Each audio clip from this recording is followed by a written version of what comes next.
Hey there! You want another look at those mysterious photos?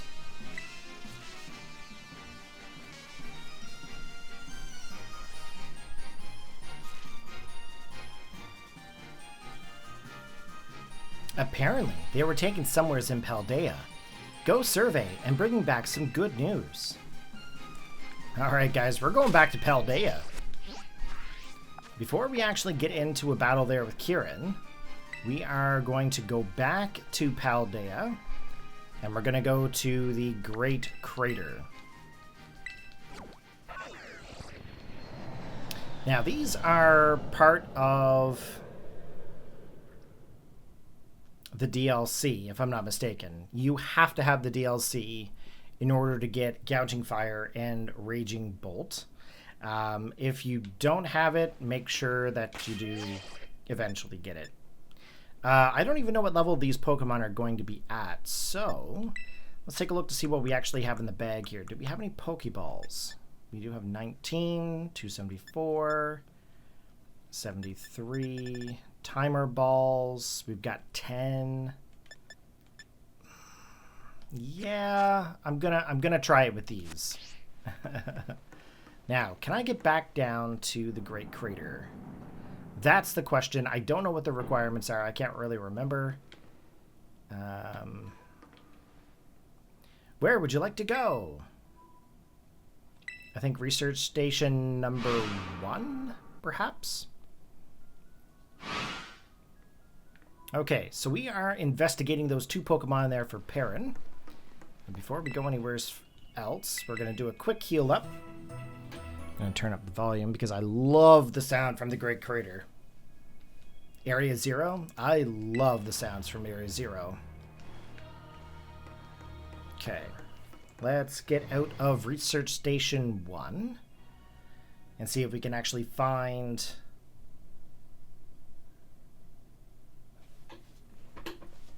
these Pokemon. Now, when we first saw Gouging Fire, he was up on top of a ledge somewhere. Now, I think if we're looking around, I feel like it's over there somewheres. So we're going to do a little bit of running around here. Now, we're not going to take too much time away from the actual story, but we do actually want to capture these Pokemon. We want to investigate and capture them for Perrin.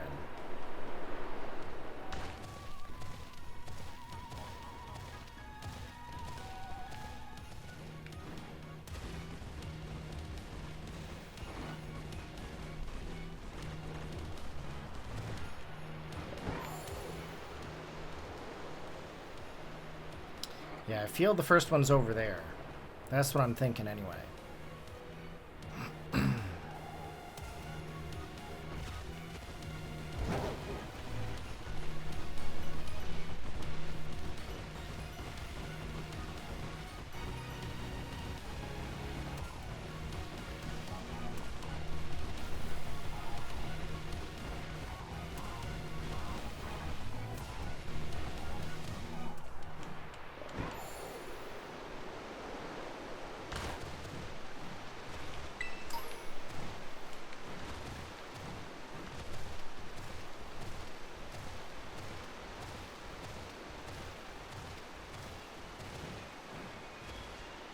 Yep, okay, we are correct.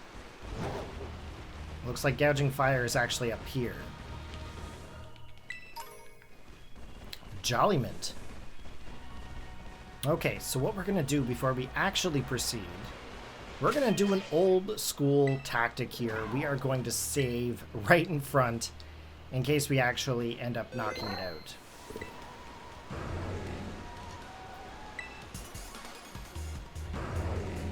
Okay, let's try to get this Gouging Fire.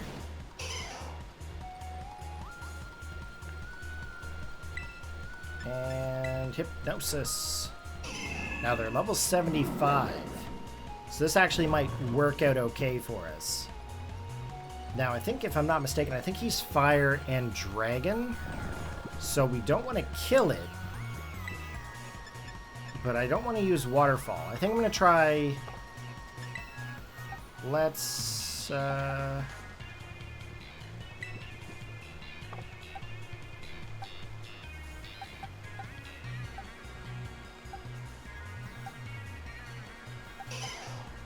Let's go to Cupcake. We're going to try the flamethrowers.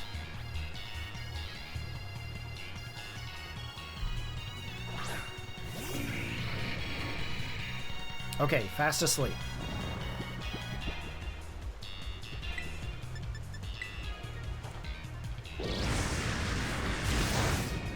That actually did a real good hit. There's the Fire Blast in retaliation. We're actually doing okay. Let's go for another flamethrower.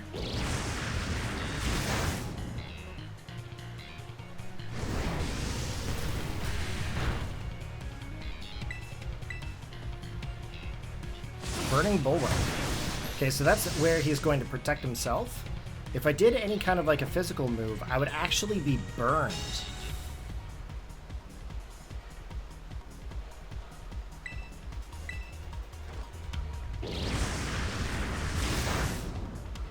That was a real good hit. Critical.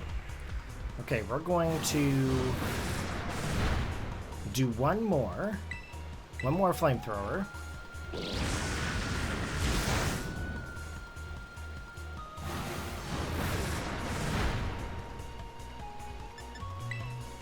Go. Oh, I forgot. This is a generation where you can actually hit the X button and search through your items. Want a timer ball? Let's try a timer ball.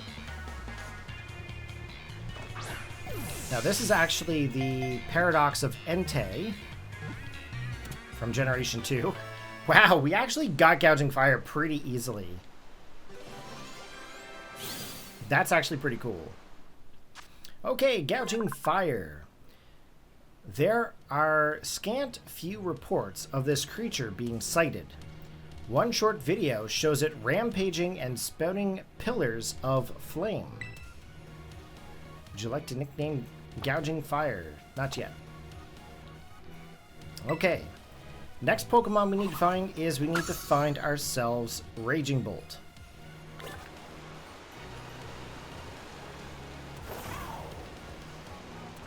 Now, that is going to be all the way down to the very bottom. All the way down here. Don't try this at home, kids. This is very dangerous. We're going to go over this way. Ugh.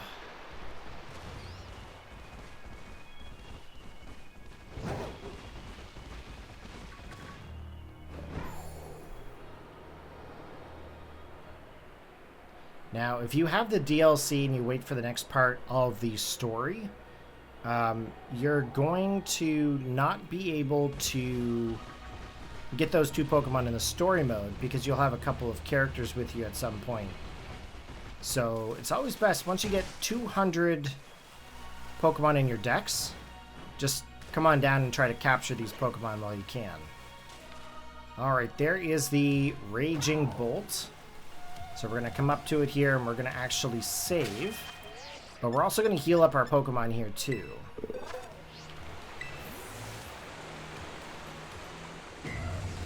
Raichu! Now Raichu is actually one of my favorite Gen 2 Pokemon. One of my favorite legendaries. Just because when I was a kid, I could never catch this sucker. He was just running around like a friggin' madman. So we're going to try to capture this thing right here, right now.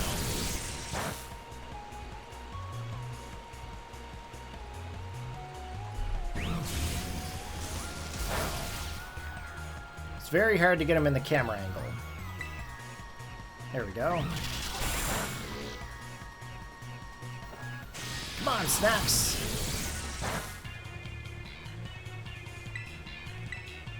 Now the idea with timer balls is the more time you've spent in the battle, the more turns you've had, the better the catch rate.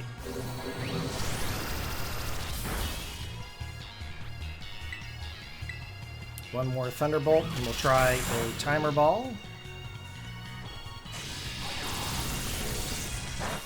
Yep, there we go. We got him right where we want him. Let's go with the Timer Ball.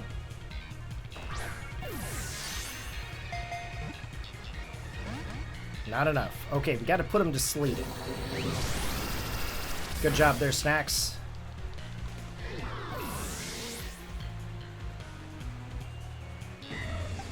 Come on, Swirls! Let's go! Let's catch this guy. Let's go for a Hypnosis. Thunderclap might... Ooh, yeah, that's priority move. It can't hit me. Okay, got him put to sleep. That's good. We're going to swap out. We're going to go to Cupcake. Come on, Cupcake! I'm pretty sure Cupcake can resist some Thunderbolts. But I've only got one Swirls. Okay, fast asleep.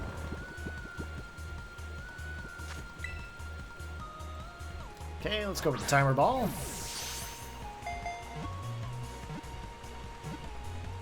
There we go. All right, we got ourselves a Raging Bolt.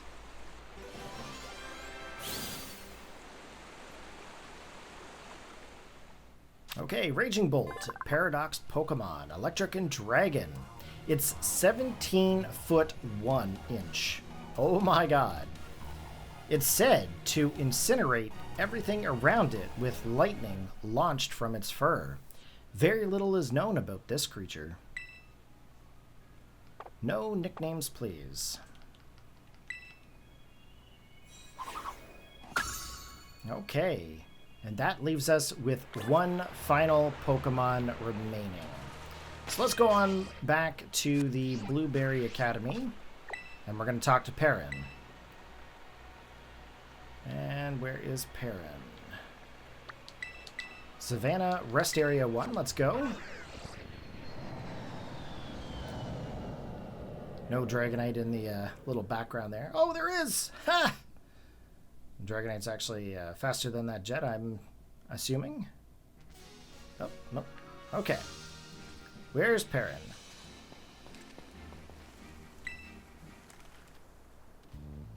What? Corey, that Pokemon. Isn't that the Pokemon from the picture? That's a real-life Gouging Fire? Just look at the shape of its head. There are rumors that say this fellow can make magma erupt from the ground just by roaring. If that were true, then this thing would be a real fearsome threat to face. Now, let me just snap a couple photos here. This could mean the other Pokemon I showed you is real too. Report back to me if you find it, okay? But Perrin, I did find it. What? Corey, that Pokemon. Isn't that the Pokemon from the picture? A real Raging Bolt. That neck is... Boy, that neck. It's almost too much to fit in one frame. Rumor has it this fellow can cover the whole sky with dark clouds and bring lightning crashing down just by swinging that long neck around. If that were true, then this thing would be a real fearsome threat to face. Now, let me just snap a couple photos here. Wow, you actually went and found them both. I can't believe... Sorry, I can't even be surprised. That's just like you, Corey. Between you and me, I was having a hard time focusing on my own work. I couldn't keep my mind off those photos. You saved me. I know I didn't promise any reward or anything, but I've got to thank you for putting the mystery to rest. Here you go. This prize is a real catch. We've obtained a Sport Ball. A Sport Ball, a special Pokeball that was used during the bug catching contest in the Johto region. God, I remember these. Not really. They didn't have Sport Balls back in Gold and Silver. It wasn't until Heart Gold, Soul Silver that they actually made a special ball. But they were technically called Sport Balls back in the day. And you used to have to go, I think it was Tuesdays, Thursdays, and Saturdays. You could go to the place above Goldenrod. There was a bug catching contest. You'd go in. You could get Pinsir, Scythers, you could get Beedrills, Butterfrees, and then of course there was Venonats and Caterpies, Metapods, Kakunas, and Weedles. And basically you went through and you tried to capture all these Pokemon. And you capture one Pokemon that you think is going to outperform everybody else's capture.